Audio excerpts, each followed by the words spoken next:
પંચાયત સમાચાર 24 માં આપનું સ્વાગત છે। દાહોદમાં સાર્વત્રિક વરસાદથી ઉમરિયા ડેમ 91.43% ભરાયો।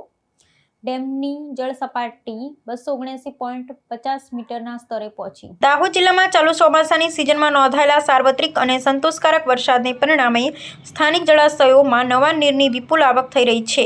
તાજેતરના સત્તાવાર અહેવાલો મુજબ જિલ્લાના જીવાદોરી સમાન ઉમરિયા ડેમમાં પાણીની સતત થઈ રહેલી આવકને પગલે ડેમ તેની કુલ સંગ્રહ ક્ષમતાનો 91.43% સુધી ભરાઈ ગયો છે। જળાશયમાં થયેલા આ નોંધપાત્ર જળસંચયથી સ્થાનિક ખેડૂતો તેમજ વહીવટી તંત્રએ રાહતનો શ્વાસ લીધો છે।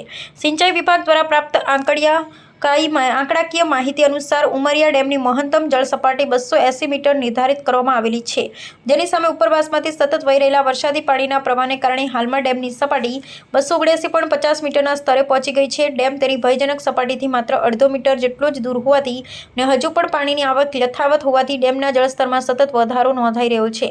ઉમરિયા ડેમમાં થયેલા આશાસ્પદ જળસંગ્રહને કારણે આગામી રવિ અને ઉનાળુ પાક માટે સિંચાઈની તેમજ પીવાના પાણીની સમસ્યા મોટા ભાગે હલ થઈ જવાની પ્રબળ સંભાવના છે। બીજી તરફ ડેમ છલકાવાની તૈયારીઓ હોવાથી સ્થાનિક વહીવટી તંત્ર દ્વારા ડેમની જળ સપાટી પર સતત મોનિટરિંગ કરવામાં આવી રહ્યું છે। સાવચેતીના ભાગરૂપે જો સપાટી મહત્તમ સ્તરને વટાવે તો હેઠવાસના વિસ્તારોને સમયસર એલર્ટ કરવા માટેની તમામ જરૂરિયાત પૂર્વ તૈયારીઓ પણ તંત્ર દ્વારા સુનિશ્ચિત કરી લેવામાં આવી છે।